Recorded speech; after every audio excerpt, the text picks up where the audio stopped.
જન્મ જન્મ કે પાપ ન ચાલે. જન્મ જન્માંતરના પાપમાંથી જેમને મુક્ત થવું હોય, મહિનામાં એકવાર ત્રયોદશી, અંધારિયાની તેરસ, વદ તેરસ, એને શિવરાત્રી કહેવાય છે. મહિને એક આવે છે વદ તેરસ, એને યાદ રાખવી. વદ તેરસ ના દિવસે જે શિવજીને જલાભિષેક કરે છે એને આખો મહિનો જલાભિષેક કરવાનું ફલ પ્રાપ્ત થાય છે. પ્રદોષ કહેવાય તેને. વદ તેરસ ના દિવસે સંધ્યા સમયે કરેલું શિવનું દર્શન, વદ તેરસ ના દિવસે સંધ્યા સમયે કરેલી શિવની પૂજા, તેને પ્રદોષ પૂજા કહેવાય છે. જે પ્રદોષ પૂજા કરે, પ્રદોષ દર્શન કરે છે, એ સંસારના સમગ્ર દોષમાંથી મુક્ત રહે, પરમાત્માના દરબારમાં તે નિર્દોષ જાહેર થાય છે. માટે મહિનામાં એકવાર તો જઈ શકીએ કે નહીં? ત્રયોદશી વ્રત કરે હંમેશા, તાકે તણી રહે કલેશા. ધૂપ દીપ નૈવેદ્ય ચડાવે, શંકર સરમુખ પાઠ સુનાવે, જન્મ જન્મ કે પાપ ન ચાલે. સમજો હાલો ભાઈ, મહિનામાં પણ એકવાર નહીં, વર્ષે એકવાર મહાશિવરાત્રી, મહા મહિનાની 14, વર્ષે એકવાર મહાદેવને જલાભિષેક કરો. એક વર્ષે એક જલનો લોટો મહાદેવને અર્પણ કરે ને, તેનું અને તેના પરિવારનું મંગલ થાય, તેના પરિવારનું કલ્યાણ થાય. વર્ષમાં એક જ વાર મહાશિવરાત્રી, વરહમાં એક વાર મહાશિવરાત્રી. જો કે આપ સૌ તો ગામ આખું જતા હશો શિવાલય બાબાને જલાભિષેક કરવા માટે. એ તો પૂજારીને મળીએ પછી ખબર પડે કેવી ગામની દશા છે. મહાશિવરાત્રી એક દિવસ બાબાને જલાભિષેક કરો, આખું વર્ષ મહાદેવને જલાભિષેક કરવાનું ફલ પ્રાપ્ત થાય છે. સમજો હાલો ભાઈ, વર્ષે પણ એકવાર નહીં, 10 વર્ષે એકવાર જાઓ, 10 વર્ષે પણ નહીં, 20 વર્ષે, હજી આપણે હાલો છૂટી આપીએ, 40 વર્ષે એકવાર જાઓ. 40 વર્ષ ન જજો, 50 વર્ષે એકવાર જાઓ. અને 50 વર્ષે જે મહાદેવના શિવાલય જલાભિષેક કરવા ન જાય ને, એની પાછળ આપણે જળનો લોટો અર્પણ કરી દેવો કે આ કાંઈ જાય એમ નથી. જીવનમાં જે માણસ એકવાર શિવાલય જઈને બાબાના જલાભિષેક કરે ને, તેની ગયેલી પેઢીને આવતી પેઢીઓને સુખ મળે છે. જીવનમાં એક જ વાર. પણ ઘણા ભાગ્યશાળી આત્માઓ તેવા છે કે જલાભિષેક કરવાની તો વાત ક્યાં કરો, શિવાલયનું પગથિયું ને ચડ્યા હોય છે, અને મરે પછી દીવો મેકવા શિવાલય પાછા જાય. આપણા સૌરાષ્ટ્રમાં નિયમ છે ને કે કોઈ પણ માણસનું મૃત્યુ થાય ને, અમુક દિવસો પછી ગામના માણસો ભેગા થઈ દીવો લઈને શિવાલય જાય. પણ જીવતા જે શિવાલય ન ગયો હોય ને, તેના મર્યા પછી દીવા શિવાલય નથી પોકતા ને, વચ્ચે ઓલાઈ જાય. પછી કોઈ લાઇટર કટક, લાઇટર થી પીતા હોય, લાઇટર થી તો લાઇટર પીટા, લાઇટર માં કાંકરી ન હોય, ગેસ ન હોય તો ગેસ ખૂટી ગયો, લાઇટર માં ન થાય. આપણા મર્યા પછી કોઈ દીવો શિવાલય પહોંચાડે ન પહોંચાડે શું ખબર. જીવનમાં એકવાર શિવાલય જઈને બાબાને દીપ ન પ્રગટ કરીએ, મહાદેવને જળનો લોટો અર્પણ કરી દઈ, આપણું જીવન સુધરી જાય, જીવન આપણું બની જાય. અને જે માણસ નિત્ય મહાદેવને જલાભિષેક કરે છે તેના પિતૃઓ તૃપ્ત રહે છે. અને જીવનને સુખી બનાવવું હોય ને, રોજ મહાદેવને એક જળનો લોટો અર્પણ કરો. સમજો ભાઈ, રોજ ન જઈ શકો, સોમવારે તો જઈએ કે નહીં. નીતિશાસ્ત્રમાં એક વાત બહુ સુંદર કરી છે, ધ્યાન દે ને. માણસે સવારમાં 100 કામ છોડીને નાઈ લેવું, હવારના 100 કામ છોડીને પેલા નાવું. જ્યાં સુધી સ્નાન નથી કરતા ત્યાં સુધી શરીરને શબ કહેવાય છે, હાલતું ચાલતું મળદું કહેવાય છે. માટે પેલા નાવાનું કામ કરવું. સવારના 100 કામ છોડી અને નાઈ લેવું. હવે તો જો કે સારું છે, બધા નાય છે, બાકી પેલા તો ગામડામાં કોઈ 15 દી સુધી નાતા નહીં. 15 દી ની ક્યાં વાત કરો, ઘણી વાર તો ચોમાસું હોય ત્યારે જ નાય, બાકી આખું વરસ એનું નાયા વગર ગયું હોય. હવે તો નાવાની શુદ્ધિ વધી, પ્રભુની કૃપા થઈ, નાવાની વ્યવસ્થાઓ થઈ છે, લોકો રોજ હવે નાય છે. એક વાર ત્યાં 2 વાર નાય છે. પેલા તો ક્યાં કોઈ નાતા હતા. કાલ કોઈની જાનમાં જવું હોય તો હાજે નાય લે, હાજે કપડા પહેરીને બેસી જાય, સવારે નાવું નહીં ને. હાજે માથામાં તેલ નાખી દે અને સાંજે ચોવણી પહેરી લે, જબો પહેરી લે અને તૈયાર થઈને હુઈ જાય. હવારમાં સીધો ફટાક્યો પોતે ઢોલ વાગે એટલે સીધો ભાગે, મોઢું ન્યા જઈને જોઈને, ચાય ન્યા ત્યાં જઈને પીવે. હવે તો ભગવાને બહુ કૃપા કરી, બધા નાય છે. પેલા તો ક્યાં નાવાની શુદ્ધિ હતી. કારણ કે ચોવણી ઉતારતા ચડાવતા કલાક થાય, બોલું મેકવું પડે, પ્લાસ્ટિક નું કાપડ, ત્યારે ખેંચે ત્યારે ચડે, ઉતરે તો છોકરા આખા ઘરના છોકરા ટીંગાય ને ત્યારે તો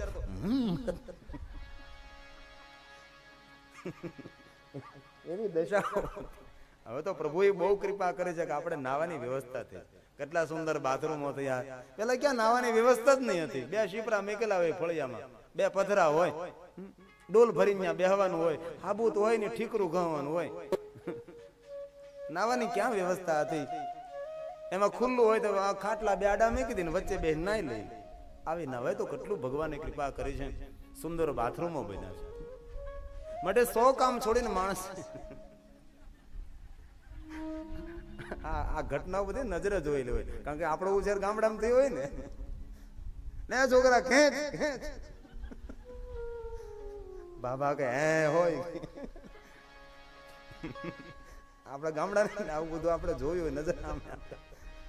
માટે 100 કામ છોડીને નાઈ લેવું અને 1000 કામ છોડીને ખાઈ લેવું. એમાં તો કેવું જ નથી પડતું.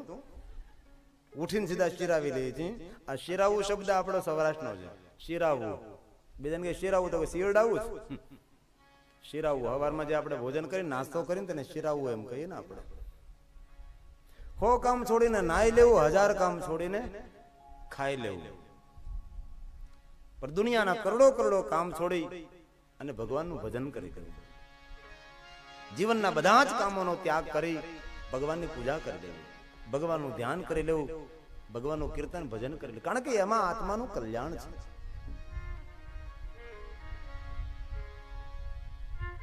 સૂત કહે છે, હે મહાત્માઓ, પિતૃને તૃપ્ત કરવા માટેના આ બધા જ માર્ગો છે. જેને પિતૃનું પ્રેતનું શરીર મળે છે, પોતાની જાતે પાણી પી શકતો નથી, તેને ભટકવું પડે છે. પેલા પ્રેતને પાણી નથી મળતું, રુધિરના આંસુથી રડે છે, બેકાર રુદન કરે છે. પ્રેતના રડવાનો અવાજ સાંભળતા ગામના કૂતરાઓ લાળી કરવા લાગે, કૂતરાઓ રડવા લાગે છે, શિયાળીઓ લાળી કરવા લાગે, ઘોડો બોલવા લાગે, ભૈરવો બોલવા લાગે છે, પશુઓ ભડકવા લાગે છે. આવું ભયભીત વાતાવરણ નિર્માણ કર્યું પેલો પ્રેત. પૂરા સમાજને દુઃખ આપે છે અને પોતે પણ દુઃખી થાય છે. આને ભૂત કહેવાય છે. એવું ન સમજો કે સ્મશાનમાં જ ભૂત થાય. સ્મશાનમાં કોઈ જગ્યાએ જગતમાં ભૂત કોઈ જોયું નથી, એક અફવા છે. વિજ્ઞાને સંશોધન કર્યું છે ભૂતને શોધવા માટે, પણ ભૂતનો તાગ અને ભૂતનો સંકેત આ જગતમાં કોઈ જગ્યાએ નથી મળ્યો. ભૂત કોને કહેવાય? સમાજને દુઃખ આપવાનું કામ કરે તેને ભૂત કહેવાય છે. સમાજને પણ દુઃખી કરે ને પોતે પણ દુઃખી થાય, અને પ્રેત સમજવું, અને ભૂત સમજવું. તો ભૂત બની, પ્રેત બની વિંધ્યાચલ પર્વતની ગુફાની અંદર પીડા ભોગવું છે. બાકી સ્મશાનમાં કોઈ જગ્યાએ ભૂત નથી થતું, અને વહેમમાં પડવું નહીં. ભૂત થતું નથી અને જગતમાં કોઈને ભૂત વળગતું નથી. જે ઘર કથા નહીં, કીર્તન નહીં, સંત નહીં મિજબાન, તે ઘરે જમડા ડેરા દીએ, સાંજ પડે શમશાન. મરદાને બાળવા જાય ને એને શમશાન નથી કહેવાતું, તેને તો અગ્નિ સંસ્કાર ધામ કહેવાય છે, તેને શિવ ધામ કહેવાય છે, મોક્ષ ધામ કહેવાય છે.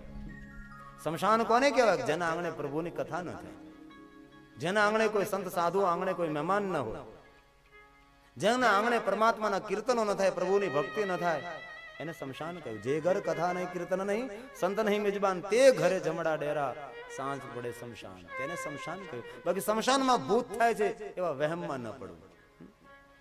એ ભૂતની દુનિયા હવે ગઈ, હવે ડાકલાની દુનિયા ગઈ, હવે ભુવાઓની દુનિયા પૂરી થઈ છે.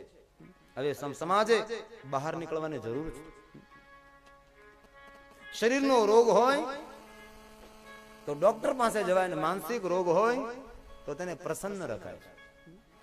ઘણા માણસોને માનસિક રોગ હોય અને ગામડાના માણસો કે આને તો વળગાડ છે, અને વળગાડ કરીને પછી ડાકલા વગાડવામાં આવે ને ભૂવો ધૂણે અને પેલીના વાળ પકડીને માર મારે. ગામડાની અંદર આવા દ્રશ્યો આપણે જોયા છે. અને ડાકણ વળગી, ડાકણ વાળ પકડીને માર મારે. પેલીને કોઈ માનસિક બીમારી છે, માનસિક આઘાત છે, કોઈ વળગાડ નથી. દોરા ધાગાથી દૂર રહેવાની જરૂર છે, પીછી ફેરવવાથી દૂર રહેવાની જરૂર છે. હાઈટેક યુગ આવી રહ્યો છે, કોમ્પ્યુટરની દુનિયા આવી રહી છે, સમાજ ધીમે ધીમે પ્રગતિ કરી રહ્યો છે. હવે ભૂવા ભરાડામાંથી દૂર જવાની જરૂર છે. હવે દાણાની છપટી લેવાની જરૂર નથી, કોઈ ગરીબના કુવામાં દાણાની છપટી આપવાની જરૂર છે. હવે ભૂવા પાસે જોડાવા જવાની જરૂર નથી, કોઈના ઘરની અંદર જઈને જોવાની જરૂર છે. ભાઈ તારા ઘરમાં કઈ તકલીફ તો નથી ને? આ સમાજની અંદર અમુક માણસોએ આ સમાજને બહુ નુકસાન કર્યું છે. અહીંયા સુંચલા વિધવા બની છે. જ્યાં સુધી યુવાની હતી ત્યાં સુધી પાપ કર્મ કરતી રહી, પણ સુંચલાની યુવાની પૂરી થઈ. કોઈ પોતાના પરિચયમાં આવતું નથી, ધન આવતું નથી, ભૂખ અને તરસથી પીડાવા લાગી, ગામની અંદર ભટકવા લાગી. ગામના માણસો અપમાનિત કરે છે, ધક્કા મારી મારીને બહાર કાઢે છે. સુંચલાની વૃદ્ધાવસ્થા દુઃખદાયક બને છે. શું કરું, ક્યાં જાવ? એ વૃદ્ધ સુંચલા, એ વિધવા સુંચલા, એ પાપી સુંચલા પોતાનું બાષ્કલ નામનું ગામ છોડીને જવા લાગી છે. કોઈ લક્ષ્ય નથી ક્યાં જાવ. ધીમે ધીમે ચાલતી ચાલતી જાય છે. આંખ ઉપર હાથ રાખી નેજો કરીને જોવે છે, કોઈ ગામ દેખાય છે? કોઈ ગામમાં જાવ, મને ખાવા પીવાનું મળે. દૂર નજર કરી ધજા ફરકે છે. સામે ધજા છે, ત્યાં જાવ. ધજાને આધારે આધારે સુંચલા ત્યાં ગઈ છે. અને જ્યાં ધજા હોય ને ત્યાં ચાર વસ્તુ હોવી બહુ જરૂરી છે. જ્યાં ભગવાનના નામની ધજા ફરકતી હોય ત્યાં પરમાત્માનું ભજન થવું જોઈએ, ત્યાં કોઈ ભૂખાને ભોજન હોવું જોઈએ, ભટકેલાને આશરો અને થાકી ગયેલા માણસને આશ્વાસન મળવું જોઈએ.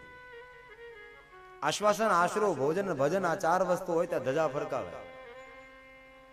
બાકી ચાર વસ્તુ જો ધજાની નીચે ન હોય તો ધજાનું અપમાન કરી એવું સમજવું. જ્યાં ભગવાનના નામની ધજા ફરકતી હોય ત્યાં ભોજન, ભજન, આશરો અને આશ્વાસન, આ ચાર વસ્તુ ધજાની નીચે હોવી જોઈએ. ચાર વસ્તુ જો ધજાની નીચે ન હોય તો ધજાનું અપમાન છે. એ સુંચલા ધજાને આધારે નજદીક ગઈ. અતિ સુંદર એક મંદિર જોયું. કોઈને પૂછ્યું કે ભાઈ મંદિર ક્યાં ભગવાનનું? કોઈએ કહ્યું કે બેન મંદિર નથી, આ તો શંકર ભગવાનનું શિવાલય છે. નજદીક ગયા, અતિ સુંદર મંડપ જોયો. કોઈને પૂછ્યું કે આ મંડપમાં શું થાય? કોઈએ કહ્યું કે બહેનજી અહીં તો ભગવાનની કથા થાય છે. આ શિવજીનું શિવાલય છે, પણ મહાદેવના પ્રિય આત્માઓ, પુણ્યશાળી આત્માઓ, ભાગ્યવાન આત્માઓ ભગવાનની કથા સાંભળે છે. સુંચલાને થયું, અરે ભગવાન મહાદેવની કથા, લાવને કથા મંડપમાં જાઓ, મને ત્યાં પણ ખાવાનું પીવાનું કઈ પ્રસાદ મળે. એ વૃદ્ધ સુંચલા, એ પાપી સુંચલા કથા મંડપમાં આવે છે. એક થાંભલીને ટેકો દઈને બેસી ગઈ છે. પણ જે સમયે સુંચલા કથા મંડપમાં આવી તે સમયે કથાની અંદર પાપ અને પુણ્યનું વર્ણન થાય છે કે માણસ કેવા કેવા પુણ્ય કરે તો કેવા કેવા સુખોની તેને પ્રાપ્તિ થાય, અને કેવા પ્રકારના પાપો કરે તો કેવા પ્રકારના દુઃખોની તેને પ્રાપ્તિ થાય છે. પાપ અને પુણ્યનું શબ્દ ચિત્ર કથાની અંદર રજૂ કરવામાં આવ્યું છે. સુંચલાજી કથા સાંભળે છે. કથા સાંભળતા સુંચલાજીને થયું, કરે આ પહેલા જે વર્ણન કર્યું એ તો બધું પૂર્ણ છે, એવું તો મેં મારા જીવનમાં કર્યું નથી. હવે જે વર્ણન કરવામાં આવે છે એ બધું પાપ છે, અને જે કહેવામાં આવે એ બધું પાપ છે, એ બધું મારા જીવનમાં મેં કર્યું છે, અને પાપનું પરિણામ દુઃખ છે. કથા સાંભળતા સાંભળતા સુંચલાજીને થયું, કરે આ જે વર્ણન કરવામાં આવે તેને પાપ કહેવાય, ને આ બધા કાર્યો મેં કર્યા છે, તો મેં મારા જીવનમાં પાપ કર્યું છે અને હું પાપી છું. પોતાની જાતને નિર્ણય આપી દીધો, હું પાપી છું. બીજા માણસોને નિર્ણય આપવાને બહુ સહેલી વાત છે, પણ પોતાની જાતને નિર્ણય આપવો ને એ બહુ કઠિન હોય છે. બીજા માણસોને પાપિયા કહેવું ને સરળ લાગે, સહેલું લાગે છે, પણ આપણે જાતને પાપી સમજવી ને બહુ કઠિન છે. મોસમ કોણ કોણ ખોટી લખલ કામી, એ તો ગોસ્વામીજી કહી શકે છે. મારા જેવો કોણ ખલ કામી સુરદાસ કહી શકે છે, મહાપુરુષો કહી શકે છે. બાકી પોતાની જાતને ડાય સમજતો હોય ને એના જેવા જગતમાં મૂર્ખો માણસ નથી. ઘણા માણસોના મનમાં વહેમ હોય કે હું જ આ જગતમાં ડાયો છું, મારા જેવો ડાયો માણસ આ જગતમાં નથી, એના જેવો આ જગતમાં મૂર્ખ માણસ પણ નથી. સુંચલાજી કથા સાંભળતા પોતાની જાતને નિર્ણય આપ્યો, કરે હું તો પાપીણી છું, મેં તો જીવનમાં પાપ કર્યા છે, ને પાપના પરિણામ સ્વરૂપે મારે દુઃખ ભોગવવું પડશે. હવે કરું શું? ભગવાનની કથા છે ને, ભગવાનની ઓળખાણ નથી કરાવતી, ભગવાનની કથા આપણી ઓળખાણ કરાવે છે. અને જ્યાં સુધી આપણી ઓળખાણ ન થાય ત્યાં ભગવાનની ઓળખાણની વાત છોડી દો. પહેલા તો આપણી જાતને આપણે ઓળખાણ કરવી પડે કે હું કોણ છું. હું કોણ છું એનું જ આપણને જ્ઞાન ન હોય તો ભગવાનને તો કેવી રીતે ઓળખી શકીએ? પહેલા આપણી જાતને આપણે ઓળખવી પડે છે, પછી ભગવાનને ઓળખી શકાય છે. હું કોણ છું, હું કોણ છું, હું કોણ છું. પૂજ્ય પાંડુરંગ શાસ્ત્રી, સ્વાધ્યાય પરિવાર પૂજ્ય દાદાએ આ વસ્તુ પર બહુ વર્ણન કર્યું છે. હું કોણ છું, હું કોણ છું. દાદા બહુ જ બોલ્યા છે, હું કોણ. વધારે વધારે પૂજ્ય દાદા આના ઉપર બોલ્યા છે. માણસ બીજી વાત પછી સમજે, પણ પહેલા તો એ સમજે કે હું કોણ છું. હું કોઈનો પિતા નથી, હું કોઈનો પુત્ર નથી, હું કોઈનો પતિ નથી, હું કોઈની પત્ની નથી. અંતે હું કોણ છું? આ બધા સંબંધો એ શરીરના સંબંધો છે. આ શરીર મારું કોઈનો પિતા છે, આ શરીર મારું કોઈનો પુત્ર છે, આ શરીર મારું કોઈનો પતિ છે, કોઈની પુત્રી છે, કોઈની પત્ની છે. પણ હું કોણ છું? એની ઓળખાણ એ કોણ કરાવે? એ ભગવાનની કથા કરાવે છે. અને આપણે જાતને જો ઓળખાણ થઈ જાય તો સમજો બેડો પાર થઈ ગયો. પણ એ જ ઓળખાણ નથી થતી. આખી જિંદગી ફાફા મારવા પડે છે, વલખા મારવા પડે છે. ભગવાનની કથા એ ભગવાનની ઓળખાણ નથી કરાવતી. ભગવાનની કથા એ માણસની જાતની ઓળખાણ કરાવે કે તું કોણ છે, તું ક્યાંથી આવ્યો છે, શું લેવા આવ્યો છે, શું કરવા માટે આવ્યો છે, અને શું કરીને તારે જવાનું છે. આટલી જ વાતની આપણને ખબર નહીં હોય તો આપણો ફોગટ ફેરો જાય કે બીજું કઈ. આટલી વસ્તુનું જ્ઞાન ન હોય તો તે માણસનો ફેરો એ સફળ નહીં, અસફળ જાય. ભગવાનની કથા એ માણસની ઓળખાણ કરાવે, પોતાની ખુદની ઓળખાણ કરાવે. તું છે કોણ? સુંચોલાએ પોતાની જાતને ઓળખાણ કરી લીધી કે હું પાપીણી છું, મેં પાપ કર્યું છે, પાપનું પરિણામ મારા માટે દુઃખ છે. ને એ સમયે કથાએ વિરામ લીધો. કથા પૂર્ણ કરી કથા કહેનાર બ્રાહ્મણ દેવતા આમ જઈ રહ્યા હતા. માર્ગમાં ઉભી રહે છે, પ્રણામ કરે છે. ઉભા રહ્યો બ્રાહ્મણ દેવતા, મારે તમને કઈ પૂછવું છે. તમે કોણ છો? હું એક બ્રાહ્મણ કન્યા, બ્રાહ્મણ પત્ની છું. મારું નામ સુંચુલા છે. પૂછો બેન, હાથ જોડીને પૂછું, તમે જે કથામાં વર્ણન કરતા હતા એ બધું પાપ કહેવાય, અને પાપનું પરિણામ દુઃખ છે, તો એ દુઃખ ભોગવવું જ પડે. માર્ગમાં જતા જતા બ્રાહ્મણ દેવતા કહે છે, અરે બહેનજી, આ તો ભગવાનની કથા છે. જે કોઈ પાપ કરે ને તેને દુઃખ ભોગવવું જ પડે છે. પાપ આ જગતમાં કોઈને ન છોડે. પાપ કોઈને છોડે નહીં, ભલે હોય ભગવાન ભીલે ભાલો ભોંક્યો શ્રી કૃષ્ણ હતા ભગવાન. પાપ કોને છોડે? રામના બાપને પાપ ન છોડે તો આપણને ક્યાંથી છોડે? અંધો અંધી બે તપસી એની મૂર્તિ ખડખડ હસી. રામના પિતાને જો પાપ પીછો ન છોડે, પરમાત્માને ન છોડે તો આપણે તો બહેનજી સત્ય છે. એ તો કથામાં જે આવ્યું એ તમને કહ્યું. માટે જે પાપ કરે તેને દુઃખ ભોગવવા જ પડે, તેને સજાઓ ભોગવી જ પડે, તેને વેદના અને પીડાઓ ભોગવી જ પડે. બેન સત્ય છે. હાથ જોડીને કહે સુંચલાજી, અરે બ્રાહ્મણ દેવતા, તમે જે કથામાં વર્ણન કર્યું ને એવા પાપ તો મારા માટે સામાન્ય પાપ છે, પણ તમે તમારી મર્યાદા છોડી શક્યા નથી. અને જે પાપનું તમે વર્ણન નથી કર્યું એવા પાપો તો મેં કર્યા છે. જે પાપનું વર્ણન હું પણ ન કરી શકું એવા પાપો મેં કર્યા છે. હું દુઃખી થઈ ગઈ. હવે મોટા મોટા પાપોનું પરિણામ દુઃખ હું કેવી રીતે ભોગવી શકીશ? પોતાના પાપને જોર જોરથી બોલવા લાગી છે. સુંચલાજી રડવા લાગે છે. સુંચલાજીને રડતા જોઈને બ્રાહ્મણ દેવતાએ કહ્યું, બહેનજી, આપ ધન્ય છો. તમારે તમારા પાપનું દુઃખ નહીં ભોગવવું પડે. કેમ?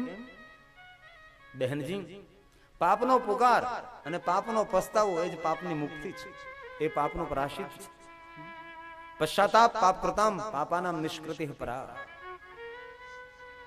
કોઈ પણ માણસથી પાપ થયું અને પાપનો પુકાર અથવા પાપનો પસ્તાવો એ પાપની મુક્તિ છે. સર્વ પાપ વિશોધનમ. સમગ્ર પ્રકારના પાપોમાંથી તેને મુક્તિ મળે છે, પાપનો પુકાર કરવાથી, પાપનો પસ્તાવો કરવાથી. પણ કલિયુગમાં પાપનો પુકાર નહીં કરવો. કલિયુગમાં પાપનો પુકાર કરવામાં આવે તો સમાજ આપણને જીવવા ન દે.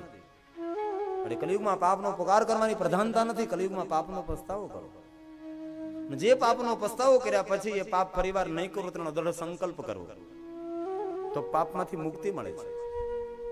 શી ફિકર છે પાપની, પાપને ધોવા બધી જ ગંગા વહે છે આપની. આ પસ્તાવો વિપુલ જણનું સ્વર્ગમાંથી ઉતર્યું, પાપી જેવા ડૂબકી દેને પુણ્યશાળી બને કવિ કલાપી. શાસ્ત્રોમાં એ જ વાત કરી છે, પશ્ચાતાપે નૈવ શુદ્ધિ. પશ્ચાતાપ વગર, પસ્તાવો કર્યા વગર પાપમાંથી શુદ્ધિ મળતી જ નથી. પસ્તાવો કરવાથી જ પાપમાંથી મુક્તિ મળે છે. માર્ગમાં જતા જતા બ્રાહ્મણ દેવતા સુંચલાજીને કહે છે, તમે ધન્ય છો. તમારા પાપમાંથી તમને મુક્તિ મળે છે, તમારા પાપમાંથી તમને છુટકારો મળ્યો છે. મને કોઈ માર્ગ દેખાડો, હવે હું શું કરું? માર્ગમાં જતા જતા બ્રાહ્મણ દેવતા સંતોલાને માર્ગ દેખાડે છે, બહેનજી તમે તો વ્રત થયા, તમારાથી હવે તો વધારે શું થશે, પણ થોડીક વાતો મારી યાદ રાખો, તમારું કલ્યાણ થશે. બહેનજી જીવન આખું તો તમે પાપ કર્યું છે, કોઈ સત્કર્મ નથી કર્યું.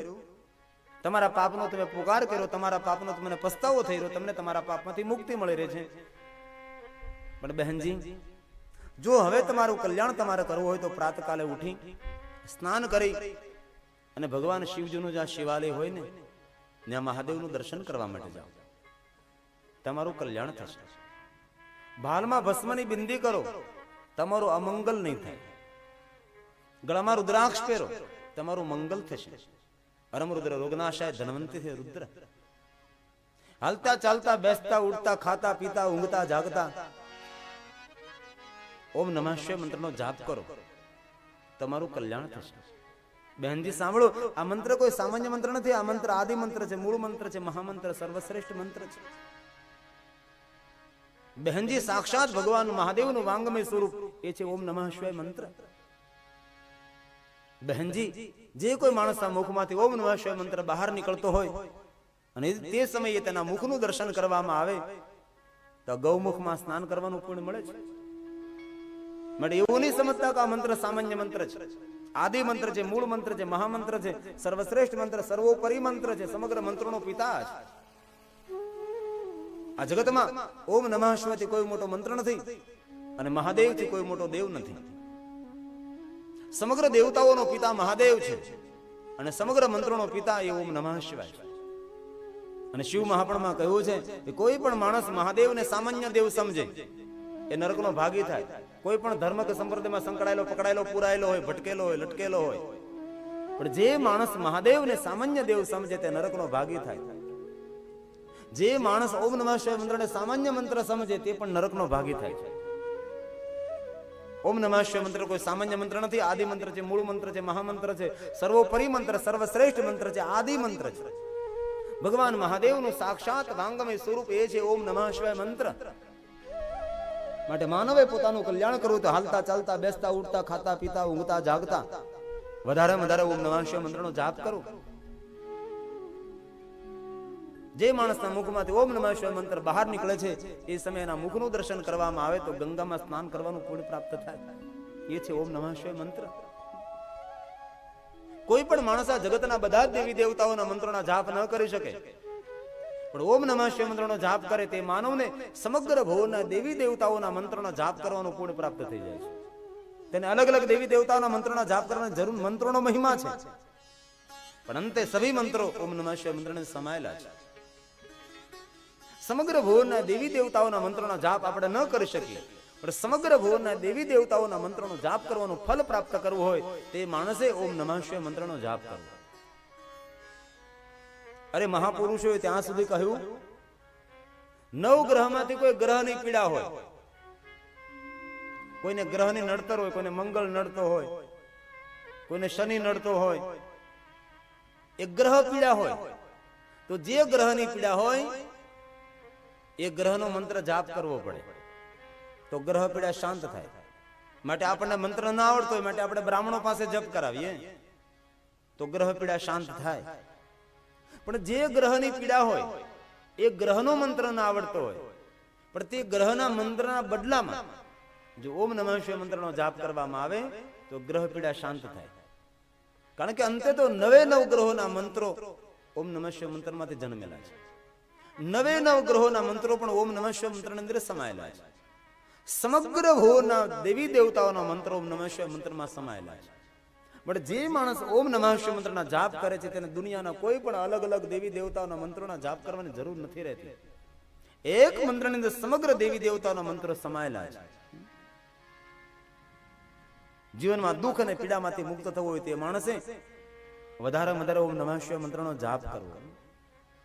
જગતની બધી સિદ્ધિઓ પ્રાપ્ત થાય ઓમ નમઃ શિવાયનો મંત્ર જાપ કરવા માત્ર. શિવ મહાપુરાણ કહે છે પંચાક્ષરં જપેનેવ સર્વ સિદ્ધિ લભે નરઃ પ્રણવેનાદિ સંયુક્તં સદા પંચાક્ષરમ જપે. જે માણસ સદા પંચાક્ષર મંત્રનો જાપ કરે, નમઃ શિવાય મંત્રને પંચાક્ષર મંત્ર કહેવાય. અક્ષર 5 માટે આ મંત્રને કહેવાય પંચાક્ષર મંત્ર. નમઃ 2, શિવાય 3, એટલે 5 અક્ષર એટલે પંચાક્ષર મંત્ર. ઓમ સાથે લગાડો એટલે ષડક્ષર મંત્ર કહેવાય. 6 અક્ષર વાળો મંત્ર ષડક્ષર મંત્ર. પંચાક્ષર જપે નહીં સર્વ સિદ્ધિ લભે નરહ. દુનિયાની દરેક સિદ્ધિઓ પ્રાપ્ત થાય, પણ કોને? જે ઓમ નમઃ શિવાય મંત્રનો જાપ કરે છે તેને. માટે સુખી થવું હોય તો કોઈ પણ સંપ્રદાયમાં જકડાયેલા પકડાયેલા પુરાયેલા હોય, પણ સંપ્રદાયની જડતાને તોડીને વધારે વધારે ઓમ નમઃ શિવાય મંત્રનો જાપ થાય તેવા પ્રયાસો કરવા. કોઈ સદગુરુ પાસેથી ઉપદેશ પ્રાપ્ત કરી તેની રીતને યોગ્યતા પ્રમાણે આ મંત્રનું અનુષ્ઠાન કરવામાં આવે, સર્વ સિદ્ધિઓની પ્રાપ્તિ થાય છે. વિશેષ કરીને ભાદરવો મહિનો અને માઘ મહિનાની અંદર ભગવાનની ઓમ નમઃ શિવાય મંત્રનું અનુષ્ઠાન કરે. ભાદરવા મહિનામાં શિવજીની સાધના કરવાનો બહુ જ મહિમા છે. શિવપુરાણનો ઉલ્લેખ છે. માઘમ ભાદ્રમ વિશિષ્ટમ તો સર્વ કાલોત્તમમ એકવારં મિતાશીતુ વાગ્યતો એક વાર ભોજન કરવું. જ્યારે ઓમ નમઃ શિવાયનું અનુષ્ઠાન કરો, શિવજીની કોઈ પણ વાર તહેવાર કરો ત્યારે એક વાર તો મિતાશીતું, એક વાર ભોજન કરવું. શિવજીના કોઈ પણ વારમાં ઉપવાસ ન કરો તો ચાલે, એક ટાણું કરવું. એક વારમ મિતાશીતું વાંગિતો નિતેન્દ્રિયમ. વાંગિતનો અર્થ થાય છે મૌન રહેવું. કોઈ પણ શિવજીનું વ્રત કરો એની અંદર મૌનનો બહુ મહિમા છે. શંકર ભગવાનને મૌન બહુ જ પ્રિય છે. અતિ પ્રિય શિવજીને કોઈ વસ્તુ હોય તો બાબાને મૌન પ્રિય છે. પણ માણસ બધું કરે પણ મૌન નથી રહી શકતો. ઉપવાસ કરે, 11 કરે, માળા કરે, એકટાણા કરે, ઉપવાસ કરે, પાછું આખા ગામ નહીં કરે. મૌન રહેવાથી કોઈની નિંદા નથી થતી. મૌન એક સાધના છે, મૌન એક અનુષ્ઠાન, મૌન એક ઉપાસના છે. મૌન એ સર્વોપરી પરમાત્માની ભક્તિ છે. માટે શિવજીની કોઈ પણ વ્રત કરો, મહાદેવનું કોઈ પણ વ્રત કરો, તેની અંદર મૌનનો બહુ જ મહિમા છે. એકમ વાર મિતાશીતુ વાંગ્યતો જીતેન્દ્રિય રહી, મૌન રહી, એકવાર ભોજન કરી ઓમ નમઃ શિવાય મંત્રના જાપ કરવા. જે માણસ 5 લાખ ઓમ નમઃ શિવાય મંત્રનું અનુષ્ઠાન કરે છે તેને સર્વ સિદ્ધિઓની પ્રાપ્તિ થાય છે. અને જીવનમાં અવસર મળે તો ગુરુ પેશમ, કોઈ સદગુરુ પાસેથી ઉપદેશ પ્રાપ્ત કરી અને પદ્ધતિ અનુસાર એ મંત્રનો જાપ કરવામાં 5 લાખ મંત્રનું અનુષ્ઠાન કરીએ, સર્વ સિદ્ધિઓની પ્રાપ્તિ થાય છે. અને આદિ મંત્ર, મૂળ મંત્ર, સર્વશ્રેષ્ઠ મંત્ર, સર્વોપરી. ભલે દુનિયામાં કોઈ વાતો કરતા કે આ મંત્ર મહામંત્ર, પહેલો મંત્ર મહામંત્ર, પણ શિવ મહાપણના આધારે કહી શકાય આદિ મંત્ર મહામંત્ર ઓમ નમઃ શિવાય મંત્ર છે. દેવતાઓ પણ ઓમ નમઃ શિવાય મંત્રનો જાપ કરે, દેવીઓ પણ ઓમ નમઃ શિવાય મંત્રનો જાપ કરે, ઋષિમુનિઓ ઓમ નમઃ શિવાય મંત્રનો જાપ કરે. અરે સૂર્યવંશી રાજાઓ, ચંદ્રવંશી રાજાઓ ઓમ નમઃ શિવાય મંત્રનો જાપ કરે. રામ પણ ઓમ નમઃ શિવાય મંત્રનો જાપ કરે, કૃષ્ણ પણ ઓમ નમઃ શિવાય મંત્રનો જાપ કરે. કારણ કેવું? આદિ મંત્ર છે, ભગવાનનું વાંગમય સ્વરૂપ છે.